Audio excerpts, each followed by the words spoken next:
Bismillahirrahmanirrahim. Assalamualaikum warahmatullahi wabarakatuh. Salam sejahtera. Kita berjumpa kembali anak-anak sekalian yang saya banggakan, khususnya kalian kelas 9 SMP Negeri 287 Jakarta. Saya berharap kalian bisa selalu menjaga kesehatan di masa pandemi COVID-19 ini. Ya, kita bisa berharap bahwa pandemi ini cepat berakhir sehingga kita bisa berjumpa kembali dalam tatap muka yang normal ya.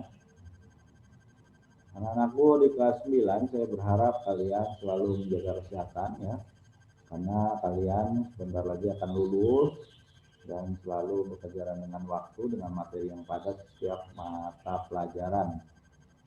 Kalian harus bisa membagi waktu ya sebaik mungkin dan jangan sampai kelewat mata pelajaran yang dipelajari ya setiap harinya dari Senin sampai Jumat.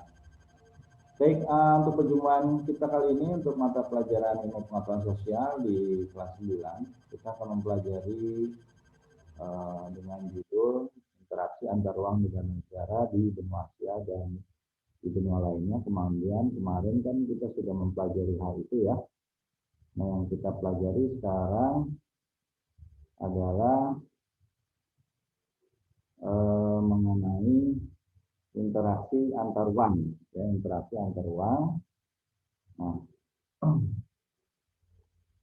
apa yang dimaksud dengan interaksi antar ruang? Ya, mungkin kalian mengetahui, coba kalian berpikir apa yang dimaksud dengan interaksi antar ruang. Nah, ini dari dua suku kata ya, dua suku kata interaksi dan ruang. Interaksi apa interaksi? Interaksi adalah kegiatan timbal balik atau hubungan timbal balik. Nah, ruang adalah ya ruang, ya tempat. Nah, kemudian, nah ini pengertiannya. Interaksi antar ruang adalah hubungan timbal balik antar ruang kawasan negara dengan negara lainnya. Ya, hubungan timbal balik antar ruang atau kawasan negara dengan negara lainnya. Nah, kemudian apa faktor penyebab terjadinya interaksi antar ruang negara-negara di dunia? Nah, apa faktor penyebab terjadinya interaksi antar ruang negara-negara di dunia? Nah, ini faktor penyebab terjadi interaksi antar ruang negara di dunia adalah satu, perbedaan iklim di setiap negara. Kemudian yang kedua, perbedaan sumber daya alam. Yang ketiga, perbedaan sumber daya manusia. Dan keempat adalah perbedaan ilmu pengetahuan dan teknologi. Kalau kita mengetahui setiap negara itu mempunyai iklim yang berbeda ya. Indonesia di melalui garis khatulistiwa, maka iklimnya adalah iklim tropis. Nah, bukan Indonesia saja, semua belahan dunia yang dilalui oleh garis khatulistiwa, baik di benua Afrika maupun di benua Amerika, nah itu mempunyai sama iklimnya seperti di Indonesia ya, yaitu iklim tropis. Nah, belahan benua yang dilalui oleh garis khatulistiwa itu ada beberapa benua, yaitu Amerika, kemudian Asia, dan Afrika ya. Nah, Asia, Afrika, dan Amerika adalah benua yang dilalui oleh garis khatulistiwa.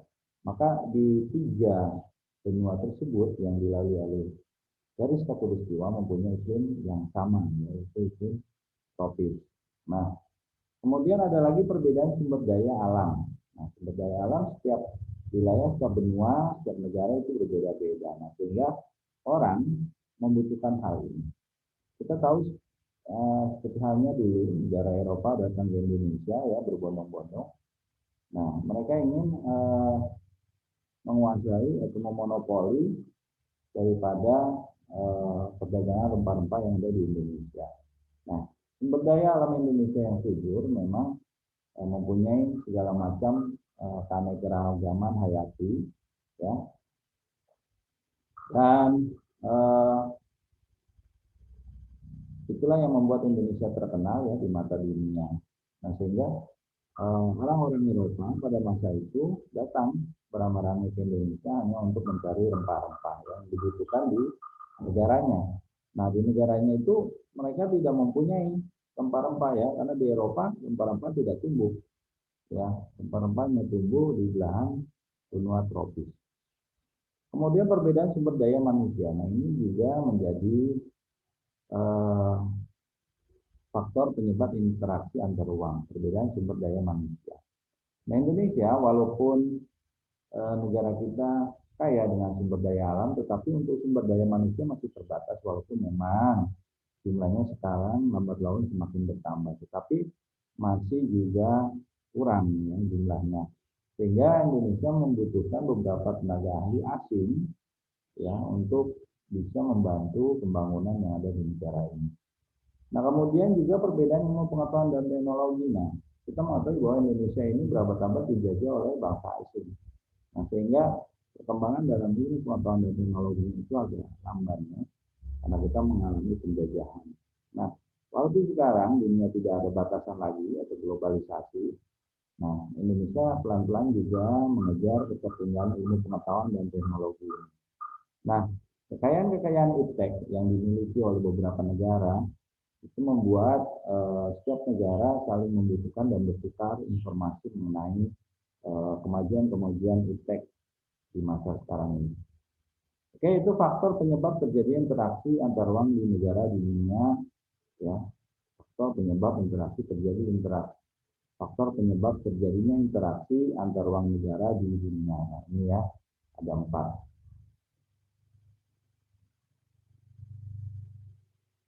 Oke, ini kemarin kita sudah mempelajari mengenai eh, benua ya, benua. Sedikit kita ulang lagi ya. Untuk benua Asia, nah ini ya, batas-batasnya. Sebelah utara ada Samudra Arktik, ya. Sebelah utara Samudra Arktik, nah ini Samudra Arktik. Nah, kemudian ada Selat Bering, nah, Selat Bering yang memisahkan antara Eropa dengan Asia ya. Nah, Selat Bering, kemudian sebelah selatan Samudra India ini, Samudra India, Indian Ocean. Kemudian sebelah timur Samudra Pasifik, sebelah timur Samudra Pasifik ya. Sebelah timurnya Samudra Pasifik dan benua Amerika sebelah sini ya, sudah kelihatan. Kemudian sebelah barat ada benua Eropa, sebelah barat ya, benua Eropa. Kemudian pegunungan Ural, Laut Tengah, ini Laut Tengah ya, Laut Tengah. Kemudian terusan Suez, ini terusan Suez. Yang memisahkan antara benua Asia dan Afrika, terusan Suez ini. Oke. Kemudian, nah ini Amerika, ya, benua Amerika. Nah ini benua Amerika. Ini letaknya kemarin sudah kita singgung ya luasnya. Cuma batasnya kemarin mungkin yang belum ya. Mungkin kalian bisa tambahkan di buku catatan kalian itu untuk batas-batasnya ya. Nah batas benua Amerika sebelah utara adalah Laut Arktik. Nah, ini tadi sama ya seperti benua Asia. Laut Arktik. Kemudian ada Pulau Greenland. Pulau Greenland. Nah kemudian sebelah selatan Samudra Pasifik. Ya. Samudra Pasifik. Nah, kemudian sebelah barat ada Selat Bering. Nah, sebelah barat ya. Selat Bering, Bering Sea ya. Kemudian ada Samudra Pasifik ya. Sebelah baratnya ada Samudra Pasifik. Jadi barat sampai selatan Samudra Pasifik ini cukup luas ya, atau lautan teduh. Oke, benua Eropa. Nah, benua Eropa batas-batasnya batas benua Eropa dan benua Asia berupa pegunungan Ural. Di sini ada ya. Ini Eropa. Rusia itu masuk sebenarnya Rusia itu masuk dalam benua Asia, cuma karena dia separuh juga masuk dalam benua Eropa. Nah, tapi dia lebih condong memilih masuk ke dalam kawasan Eropa ya, sama seperti Turki. Nah, di situ ada pegunungan Ural yang membatasi antara eh, benua Asia dan benua Eropa di sini, di sini ya. Kemudian ada Selat Dardanella dan Laut Kaspia ya. Ini Laut Kaspia. Ini sebelah baratnya Eropa, ininya sebelah timurnya adalah Asia. Kemudian ada Samudra Atlantik, ini Samudra Atlantik ya. Samudra Atlantik sebelah baratnya untuk benua Eropa. Kemudian sebelah utaranya Samudra Arktik. Sebelah utaranya benua Eropa, ini ada Samudra Arktik di sini. Baik Eropa, Asia maupun Amerika, sebelah utaranya ada Samudra Arktik ya batasannya. Kemudian sebelah selatan Laut Tengah. Laut Tengah sebelah sini. Selatan sini ya. Oke, lanjut. Untuk benua Afrika. Benua Afrika. Ini benua Afrika ya. Letak luas. Kemarin kita sudah singgung batas-batasnya. Sebelah utara ada Selat Gibraltar ya. Sebelah utara. Selat Gibraltar. Laut Tengah. Ini Mediterranean Sea. Mediterranean Sea ini sama dengan Laut Tengah. Kemudian terusan Suez, nah ini yang memisahkan antara Asia dengan Eropa. Ya. Nah, terusan Suez ini sebenarnya itu dulu sebuah daratan. Ya. Hanya orang-orang Eropa dan Asia ingin membangun terusan ini karena untuk lebih mempersingkat perjalanan laut.